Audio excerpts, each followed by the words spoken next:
Which is the more important trade deal? Well, obviously it's the Canada-US one. We literally sell 18 times more things to the US than we do to China. Now, part of that is our fault. China wants to buy our oil, which is certainly better than what they're doing now, buying Chinese oil from Iran, Saudi Arabia. China actually invested in the Northern Gateway pipeline, but Trudeau killed that, which is weird. It would have been the largest construction project in Canada in itself, and it would have also sold tens of billions of dollars worth of oil for decades to come. Trudeau just killed it. But my main point here is Canada-US trade is extremely important. It's what keeps millions of us employed, what keeps our factories open. Canada-China trade, well, it's basically us buying their crap. Now, Donald Trump hates NAFTA. Listen to this quick excerpt from one of the presidential debates. Your husband signed NAFTA, which was one of the worst things that ever happened to the manufacturing industry. That is your opinion. You go to New England, you go to Ohio, Pennsylvania, you go anywhere you want, Secretary Clinton, and you will see devastation where manufacturing is down 30, 40, sometimes 50%. NAFTA is the worst trade deal maybe ever signed anywhere, but certainly ever signed in this country.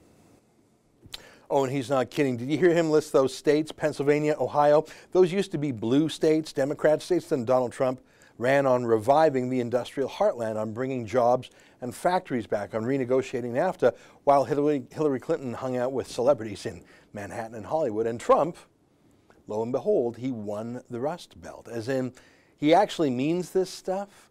Now, normally he likes to fight with China and Mexico when it comes to trade, but NAFTA, well, that's us he's talking about, us Canadians. Trump's on the warpath. We have a lot to lose. With China, we really have nothing to lose. I mean, they don't really buy a lot of things from us now. Sure, they have some agricultural contracts like canola, but then they use those contracts as political threats against us, as in what China does buy from us. They don't just buy it normally like a normal company would buy it. They buy it, and then there is a government threat to our government to cancel those commercial contracts if China doesn't get political concessions too. So what exactly do we have to lose from China in this trade negotiation? They don't really buy our stuff now. They certainly don't respect property rights either, physical property, intellectual property. You'd have to be nuts as a Canadian to invest in China. I mean, if you get offside with anyone connected to the Chinese Communist Party, they'll just expropriate your property or even arrest you for some fake, trumped-up crime, like this guy. BC winery owners facing life in Chinese prison for alleged smuggling. Sure, alleged smuggling. I think that's code for he didn't pay off the right corrupt Communist Party officials. That's who we're dealing with in China.